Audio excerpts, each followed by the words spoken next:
ठीक है, तो हमने देखा है कि आपकी एनर्जी वी वैश्विक न्यूनतम से अधिक होना चाहिए।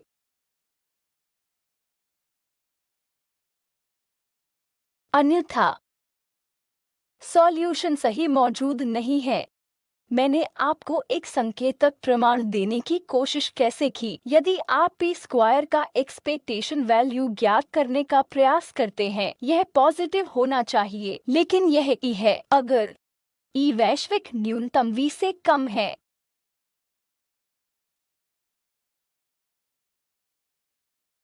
क्या होता है? आप इसे के समानुपाती होने के लिए दिखा सकते हैं। E minus V of x expectation value time independent Schrodinger equation का उपयोग करना, और आप दिखा सकते हैं वह यह है। अगर मैं लेता हूं तो ई कम होगा, तो यह है।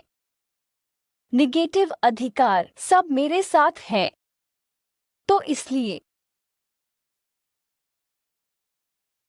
यह कंडीशन नहीं होगा देना कोई भी सॉल्यूशन।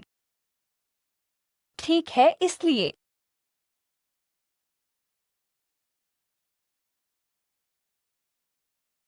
हमें ई की आवश्यकता है कि वह हमेशा वैश्विक न्यूनतम से अधिक हो। स्थानीय स्तर पर न्यूनतम हो सकता है, लेकिन यह वैश्विक न्यूनतम नहीं होना चाहिए। जो कुछ भी हो, आपके एनर्जी मूल्य वैश्विक से अधिक होने चाहिए। क्या स्पष्ट है?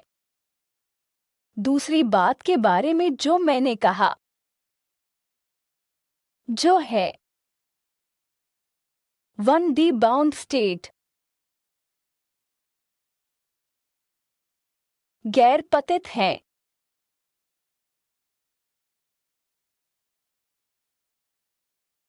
आप इसे कैसे साबित करते हैं? आप टाइम लेते हैं इंडिपेंडेंट श्रोडिंगर इक्वेशन। ठीक, इसलिए आप टाइम निकाल सकते हैं इंडिपेंडेंट श्रोडिंगर। मान लें कि साई एक्स का एक और साई दो का एक्स है। समाधान ठीक है, मान लिया।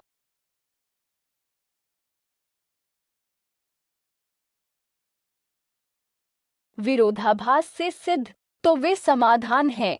तब डी वर्ग साई एक बटा d x square minus 2m/h² V minus E psi 1 शून्य है। बाउंड स्टेट इसलिए हमें लेने की आवश्यकता है ई टू बी वी से कम।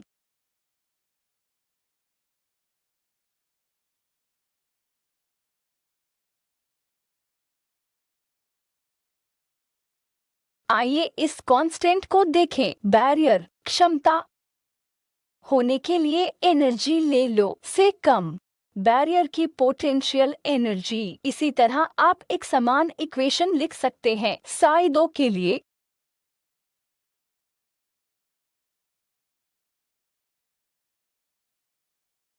शून्य के बराबर है। दोनों की अनुमति है सॉल्यूशन जो हम मान रहे हैं, जिसका अर्थ है ई के लिए वी से कम। दोनों को संतुष्ट करना होगा। टाइम इंडिपेंडेंट श्रोडिंगर इक्वेशन तो गुणा करें साई 2 द्वारा पहला इक्वेशन, इसी तरह मल्टीप्लाई करें साई 1 द्वारा दूसरा इक्वेशन, और फिर आप एक को दूसरे से घटाने की कोशिश करते हैं। क्या होता है जब आप घटाते हैं? कौन सा शब्द रद्द करता है? दूसरा कार्यकाल रद्द। आप इसके साथ क्या छोड़ देंगे? आप साई 2 के साथ क्या उठाएंगे? डी स्क्वायर साई 1 बटा डी एक्स स्क्वायर साई 1 होना डी स्क्वायर साई 2 बटा डी एक्स।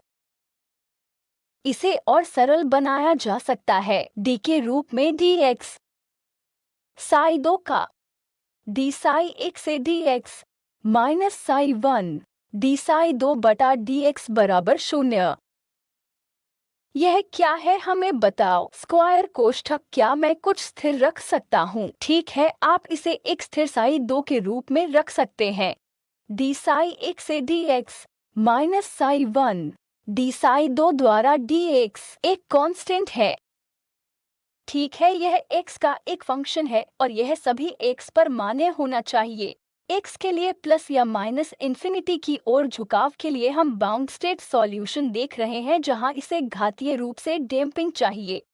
तुम आशा करते हो, तो आप क्या चाहते हैं? x प्लस या माइनस इन्फिनिटी की ओर झुकाव क्या होता है?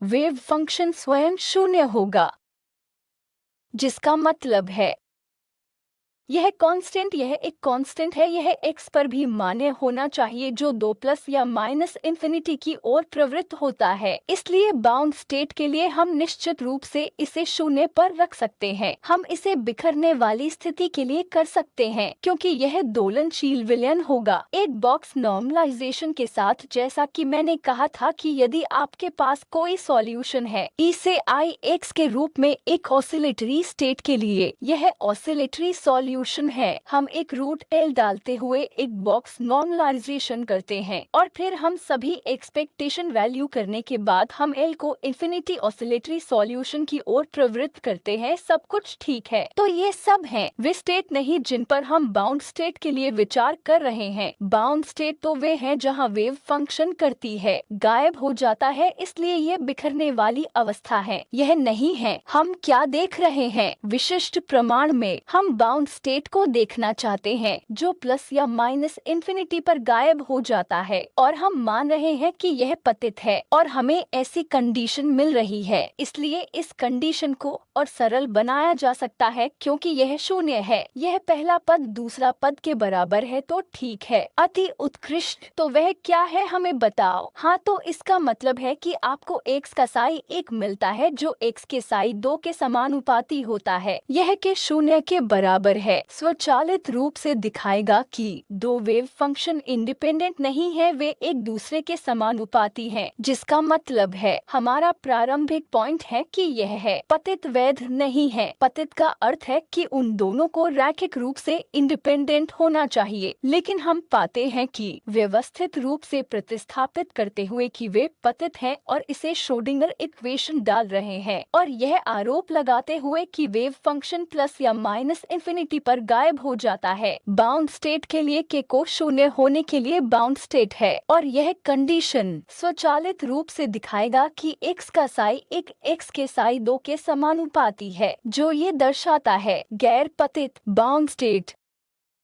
यह केवल एक डायमेंशन में लागू है, ठीक है। इसलिए एक डायमेंशनल समस्याएं बाउंड स्टेट हमेशा गैर पतित होती हैं, जो आपने हार्मोनिक ऑसिलेटर में देखी। एक डायमेंशन हार्मोनिक ऑसिलेटर आपने देखा, वो एक बॉक्स में एक डायमेंशनल पार्टिकल में सभी सॉल्यूशन सभी गैर डिजेनरेट होते हैं इस प्रमाण के कारण, ठीक है। तो अगली बात है, एक बार मैंने इस धारणा को लेने की कोशिश की, वह पार्टिकल की एनर्जी वैश्विक न्यूनतम से अधिक होनी चाहिए और एक डी बाउंड स्टेट हमेशा गैर पतित होती है। हम सिमेट्रिक पोटेंशियल को देख सकते हैं और साबित कर दिया कि सॉल्यूशन या तो है सम सॉल्यूशन या तो यह अगली बात है। तो एक डी बाउंड स्टेट गैर पतित है अगर x का v माइनस x के v के बराबर वेव फंक्शन सॉल्यूशन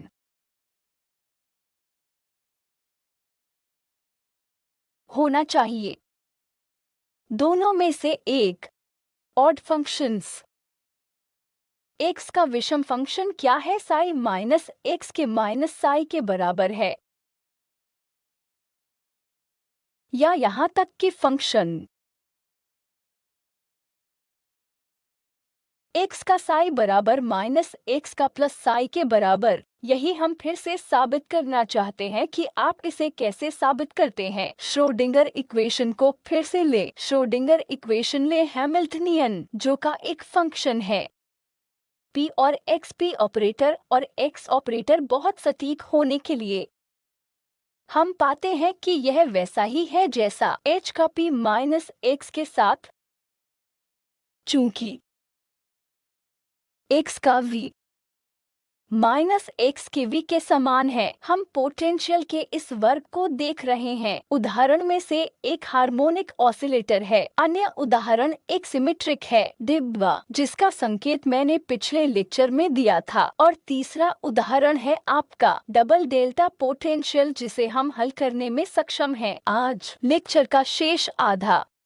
तो ये 3 उदाहरण हैं। हमेशा कोशिश करें जब आप किसी सबूत पर जाने की कोशिश कर रहे हो, कुछ उदाहरणों को याद करें और उस दिमाग में ठीक है तो आप कभी नहीं भूलेंगे। इनमें से कुछ कथन आप एक उदाहरण के साथ सहसंबंध करने में सक्षम होंगे और आप इसे ठीक से याद रखेंगे। ठीक है, इसलिए मैं आपको वो देने की कोशिश कर रही हूँ। 3 सरल उदाहरण ताकि आपको ये बातें साफ साफ याद रहे। तो हम आमतौर पर क्या करते हैं जब हम लिखते हैं हैमिल्टनियन एक्स दाएं हैमिल्टनियन के साई पर संचालन जनरल रूप से ऑपरेटर का डिफरेंशियल होगा। टाइम इंडिपेंडेंट श्रोडिंगर इक्वेशन कुछ एनर्जी है आई आइगन मान ई टाइम्स साई का एक्स, तो मैं भी लिख सकती थी पी का H minus x 8 minus x का साई।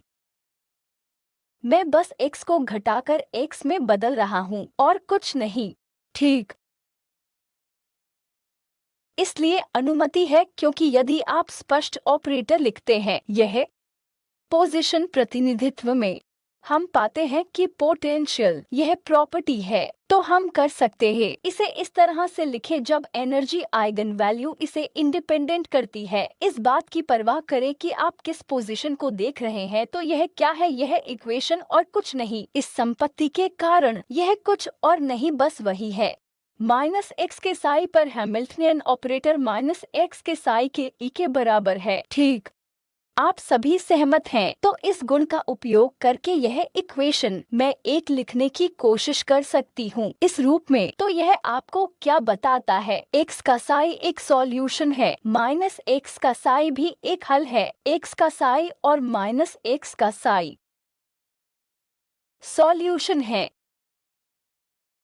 का Schrodinger equation, time independent Schrodinger equation. लेकिन वे सब हम बाउंड स्टेट की समस्याओं को देख रहे हैं, जिसका मतलब है एक्स का साई और एक्स का माइनस का साई नहीं हो सकता रैखिक रूप से इंडिपेंडेंट, तो उनके सॉल्यूशन का साई। लेकिन एक डी बाउंड अवस्था हमें बताती है, वह 1D non degenerate bound state कहता है एक्स का साई कुछ होना चाहिए माइनस एक्स का एप्सिलॉन टाइम्स साई। वे इंडिपेंडेंट नहीं हो सकते। एक्स एक डमी वेरिएबल है जिसे आप एक्स को माइनस एक्स कह सकते हैं। यदि आप ऐसा करते हैं तो माइनस एक्स का साई एप्सिलॉन टाइम्स है प्लस एक्स का साई। इसलिए मैं 2 बार सब्स्टिट्यूट कर सकती हूँ। एक्स के साई के बजाय आप उपरोक्त इक्वेशन को प्रतिस्थापित कर सकते हैं। यह माइनस एक्स का एप्सिलॉन स्क्वायर साई बन जाता है। तो एप्सिलॉन स्क्वायर होना चाहिए 1, तो जिसका तात्पर्य है एप्सिलॉन प्लस या माइनस 1 होना चाहिए। इसलिए एप्सिलॉन प्लस या माइनस 1 है, प्लस 1 के अनुरूप होगा, इवन है एक्स का साई और माइनस 1 के अनुरूप होगा ऑड के रूप में। इसलिए मैंने कुछ नहीं किया, मैं केवल यह मान रही हूँ कि वे बाउंड स्टेट सॉल्यूशन देख रहे हैं। सिमेट्रिक पोटेंशियल के लिए टाइम को देखते हुए इंडिपेंडेंट श्रोडिंगर इक्वेशन आप पाते हैं दोनों को सॉल्यूशन की अनुमति है। एक्स का साई एक अनुमत सॉल्यूशन है, माइनस एक्स का साई एक अनुमत इंडिपेंडेंट है। लेकिन एक डी बाउंड स्टेट को गैर अपक्षयी होना चाहिए, जिसका अर्थ है कि यह आनुपातिक होना चाहिए और फिर आनुपातिकता कांस्टेंट एप्सिलॉन स्क्वायरेड को बाधा को संतुष्ट करना होगा जो 1 है। इसलिए केवल समाधान सॉल्यूशन है, ऑड समाधान सॉल्यूशन और इवन सॉल्यूशन। इसलिए जब हमने टाइम इंडिपेंडेंट हार्मोनिक ऑसिलेटर को हल करने का यह विस्तृत अभ्यास किया, इन सबूतों का इस्तेमाल नहीं किया, लेकिन सॉल्यूशन जो हमने पाया या तो विषम कार्य थे या कार्य भी सही थे। और एक बॉक्स में पार्टिकल भी जब आप इसे सिमेट्रिक रखते हैं, आप पहले ग्राउंड स्टेट सॉल्यूशन बन जाएंगे है, क्योंकि पहला अधिकार एक सिमेट्रिक के लिए आपको याद है, वह आपने एक लिया -L/2 + L/2 infinity potential ground state cosh के समानुपाती था पाई x द्वारा L।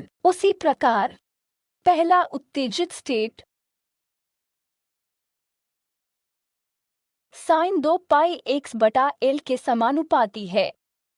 यह आप एक सिमेट्रिक बॉक्स में एक पार्टिकल में देखेंगे। और यह भी कहा कि ग्राउंड स्टेट हमेशा सिमेट्रिक होगा। अब हम क्या करेंगे? हम डबल डेल्टा फंक्शन पोटेंशियल लेंगे कि आप में से कितने पहले ही कोशिश कर चुके हैं। अगर आप में से किसी ने कोशिश की डबल डेल्टा का सॉल्यूशन ठीक है, तो बस इसके ऊपर जाना होगा ताकि आप याद कर सके कि अगर मेरी टाइपिंग में कोई गलती है तो आपको उसे पॉइंट करना चाहिए। और मूल रूप से आप पाएंगे कि चूंकि डबल डेल्टा के लिए आपके पास सिमेट्रिक कंडीशन है, इन प्रमाणों का उपयोग करके एक समाधान ग्रहण किया जा सकता है कि आपके पास ऑड हल या इवेन हल होगा। और आप पाएंगे कि सम सॉल्यूशन कम के रूप में की तुलना में एनर्जी ऑड सॉल्यूशन ठीक है, तो इसे खत्म कर देंगे तथा दोनों रेखांकन के साथ साथ हाँ तो आप इसे ले सकते हैं। लेकिन फिर जब आप x से घटाकर x एप्सिलॉन स्क्वायर लेते हैं तो आप क्या कर सकते हैं? आपने किया IPI केवल -1 है। यदि आप ऐसा करते हैं तो यह e⁻² है जिसे 1 पर सेट किया जाना है, तो यह अटक गया है। आप जो भी करें,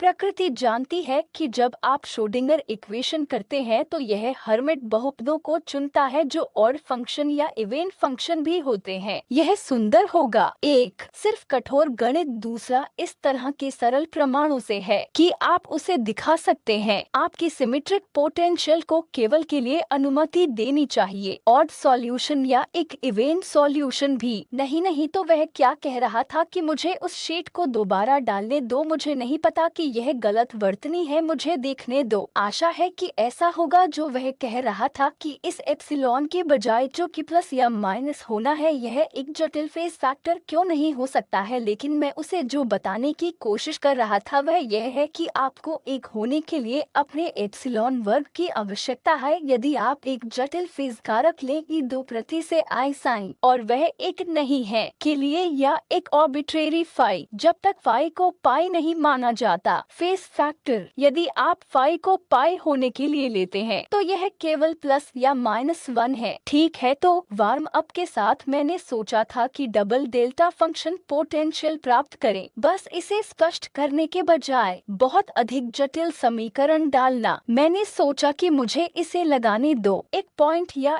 एक PDF फाइल, तो बस इसे देखें और फिर क्या यह फ़ॉन्ट और सभी को साफ कर देता है। इसलिए मैंने इसे खींचने की कोशिश की तक संभव के रूप में। लिमिट ड्राइंग में बहुत अच्छे नहीं है, लेकिन मुझे आशा है कि आप समझ गए होंगे कि यह एक है डबल डेल्टा फंक्शन पोटेंशियल के लिए ग्राफिक रूप से अभी लिया है 2b+1। इसलिए आपके पास डेल्टा फंक्शन पोटेंशियल है 1 के इक्वल +1 और 1 माइनस से 1 के इक्वल है, लेकिन आप इसे मनमाना बना सकते हैं। मैंने कोशिश की मैथमेटिकल रूप से प्लॉट, दुर्भाग्य से एक तरफ मैंने दूसरी तरफ प्लॉट किए। यह प्लॉट नहीं है। मैं कुछ समय के लिए संघर्ष कर रहा था, लेकिन फिर मैंने इसे इस टुकड़े को मैन्युअल रूप से खींचा है। लेकिन मेरे पास बहुत अच्छा काम नहीं है, ठीक है, लेकिन आपको पॉइंट समझ में आ गई है, इसलिए मैं आपको देने की कोशिश करती हूँ। एक ग्राफिकल पोटेंशियल यह संभावित बनाम x होना चाहिए जहाँ आप देख सकते हैं कि सिमेट्री है। यह आकृति में बहुत स्पष्ट नहीं है, लेकिन कम से कम इस एक्सप्रेशन से आप देख सकते सकते हैं कि यह एक आकर्षक पोटेंशियल है। यदि आप x को -x में लेते हैं, यह शब्द इस शब्द में जाता है और यह शब्द इस शब्द में जाता है। क्या स्पष्ट है? तो क्या यह बाउंड स्टेट की अनुमति देता है? सबसे पहले आपको यह देखना होगा कि वैश्विक न्यूनतम क्या है। वैश्विक न्यूनतम है नेगेटिव इन्फिनिटी, इसलिए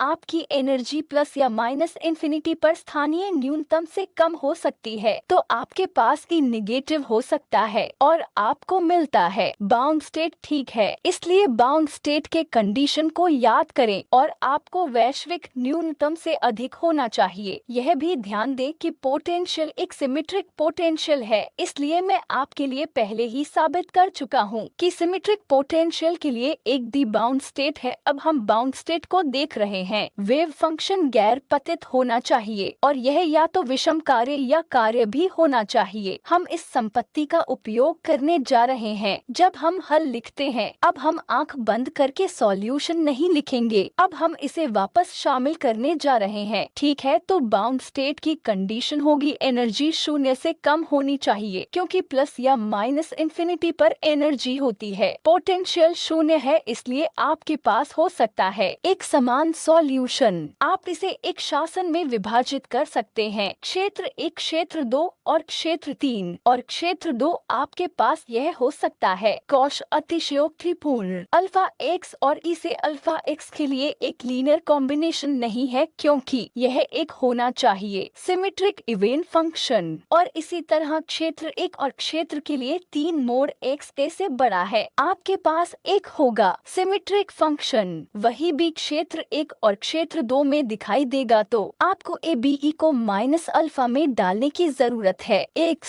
और 0 से अल्फा x का c e यह सब कहने की कोशिश कर रहा है, तुमने यही किया है। अब आप इसे सरल बना सकते हैं और कह सकते हैं कि सिमेट्रिक पोटेंशियल इसकी अनुमति देगी। अल्फा बेशक आप सभी जानते हैं यह ई नेगेटिव होगा, तो अल्फा पॉजिटिव है और यह अल्फा की परिभाषा है। आगे क्या है? वेव फंक्शन x पर कंटिन्यूअस होना चाहिए, प्लस या माइनस के इक्वल है, जो 2 बाउंड्री क्षेत्र हैं। आप इस कंडीशन में अब बहुत आसानी से डाल सकते हैं। हम इसे प्लस a या माइनस a पर कर सकते हैं। मैंने क्षेत्रों में से एक लिया है, लेकिन आपके पास यह है। डेल्टा फंक्शन पोटेंशियल की आवश्यकता है कि एक निश्चित डेरिवेटिव डिसकंटिन्यूटी है जिसे हमने देखा है, तो निश्चित डेरिवेटिव डिसकंटिन्यूटी को सब्स्टिट्यूट करें और आप प्राप्त करेंगे एक इक्वेशन जहां यह प्लस एप्सिलॉन है प्लस या माइनस a पर व्युत्पन्न, और इसी तरह derivative eight minus epsilon shift plus या माइनस a बाउंड्री वह ठीक है। आप इसे सरल बना सकते हैं इसमें यहाँ तक कि सॉल्यूशन जो दिया है, तो आप डेरिवेटिव डिसकंटिन्यूटी से एक कंडीशन के साथ और इक्वेशन। हमारा उद्देश्य क्या है? हमारा उद्देश्य एनर्जी का निर्धारण करना है बाउंड स्टेट के लिए, या अल्फा उस एनर्जी का फंक्शन है, अल्फा पॉजिटिव है और एनर्जी नेगेटिव है। तो अगले x आप 1 को 2 से डिवाइड दें, तब आपको एक सरलीकृत रूप मिलता है जिससे अल्फा का निर्धारण करना आसान है। आपने अपने सत्रीय कार्य पत्रक में कुछ ऐसी ही समस्याएं की हैं जहां आपको वास्तव में a नहीं मिलता है। अल्फा के लिए स्पष्ट विश्लेषणात्मक सॉल्यूशन इस एक्सप्रेशन से सही, लेकिन आप प्रवृत्ति प्राप्त करना शुरू कर सकते हैं। अल्फा ले लो, चौड़ाई की तुलना में ये डेल्टा फंक्शन की पोजीशन, चाहे वह छोटा हो चाहे बड़ा हो, और हम किसी प्रकार की प्रवृत्ति प्राप्त कर सकते हैं और फिर हम उन्हें एक ग्राफ में प्लॉट करने की कोशिश में भी जा सकते हैं और देखें कि क्या कोई सॉल्यूशन है और कहीं भी सॉल्यूशन है जो आप कर सकते हैं। चुने की एनर्जी क्या है।